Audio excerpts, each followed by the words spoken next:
hombre, para decir persistentemente en el Palau que no se van a adelantar elecciones, pues hombre, hay mucho movimiento político extraño, como por ejemplo el último de Oltra con Colau y con Yolanda Díaz. O sea, si realmente no hay nada, esos movimientos de alguna forma tan extraños, pues no se justificarían.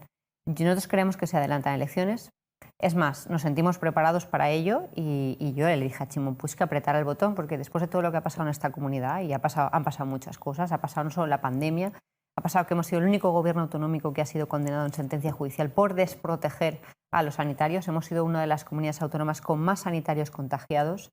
Hemos tenido han tenido la desfachatez de ocultar cifras de muertos, cosa que a cualquier gobierno sano pues le hubiera generado mínimo una serie de dimisiones importantes. Y aquí no pasa nada. Hemos tenido un caso muy duro con menores tutelados, como es el de Mónica Oltra, no por quién fuera el abusador, ni mucho menos, sino por cómo actuó la Consellería, intentando desacreditar a la menor tutelada, intentando persuadir a la policía para que no fuera la Fiscalía a denunciar, llevando esposada a la menor, que era la víctima, al juzgado. Es decir, todo eso, a eso le pasa a una consellera del Partido Popular, y te digo, Luis, que eso no lo resiste ni la consellera, por supuesto, ni el presidente de turno. Ha habido una serie de circunstancias vinculadas con lo económico, como por ejemplo determinados sectores absolutamente hundidos por las decisiones de Chimo Puig, como la hostelería, el ocio nocturno.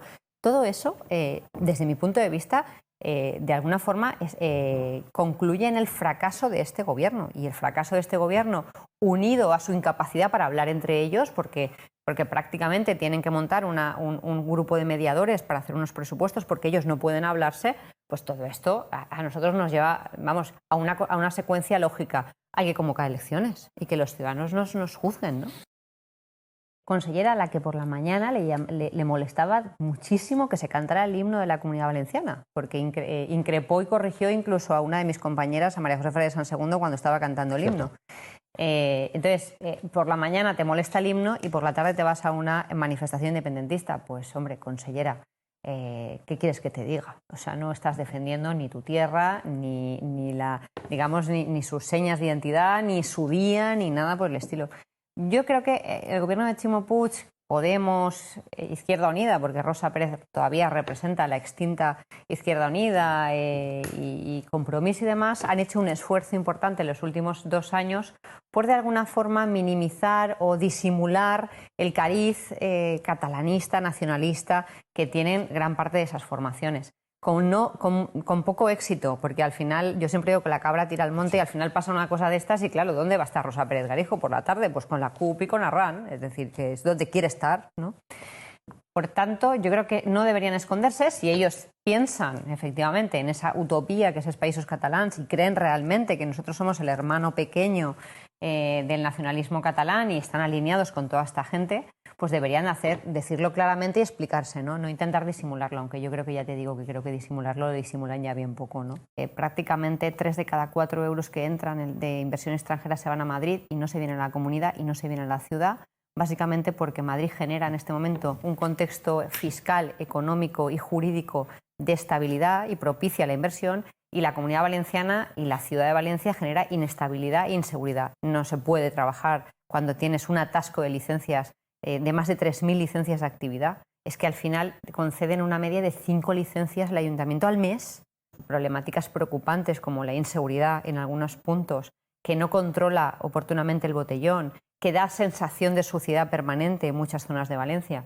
Al final, ¿qué quieres que te diga? Y ya no es solo que a muchos nos parezca que la plaza del ayuntamiento en este momento es de lo más cutre que podría haber, ya no es solo la estafa de los 4 millones de euros, ya no es solo que el gobierno de Ribó y del Partido Socialista pues al final son incapaces de gestionar y se van boicoteando proyectos entre ellos, porque al final Valencia merece mucho más. Y Valencia puede ser mucho más. Y Valencia podía ser una ciudad que en este momento acogiera gran parte de la inversión que por cuestiones políticas se ha despreciado en Cataluña y que se va a Madrid, que si fuéramos mejor gestionados habríamos acogido gran parte de los inversores y de las empresas que han salido de Cataluña por cuestiones políticas. Y no somos capaces de hacer esto porque efectivamente generamos la misma inseguridad que genera Cataluña en este momento y al final se va todo a Madrid.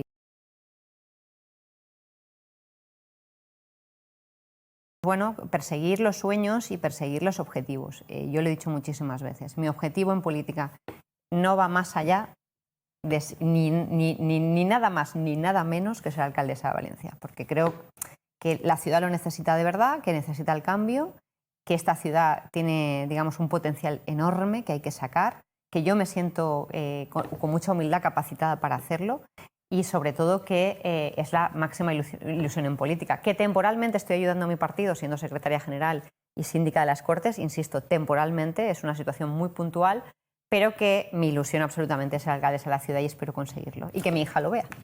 Eso fue un poquito bochornoso, ¿no? El momento en el que Carlos Galeana dijo que habían habido fallas gracias a Carlos Galeana y a Joan Ribó. Yo creo que ha habido fallas en Valencia gracias a la cantidad de comisiones falleras, una comisión de trabajo formada por mucha gente que trabaja duro por las fallas. Ha habido fallas gracias al esfuerzo de los falleros, no gracias al esfuerzo de Compromís, ¿no? Yo creo que atribuirse esos tantos es un pelín pretencioso, por no decir un poco educado con la gente que realmente tiene el mérito. Y yo aprovecho para decir que efectivamente que hoy hemos tenido el momento, digamos, uno de los momentos de mayor tensión y mayor nervios en el mundo fallero, que era la elección de Carmen y Nerea, y que, vamos, yo creo que mañana estaremos con ellas y una vez más se demuestra que las fallas, como los valencianos, resistimos absolutamente todo. Las fallas han resistido una pandemia. Resistieron el temporal, lluvias, viento, es decir, todo. Han resistido a 2 años muy duros. Como los valencianos, resisten absolutamente a todo.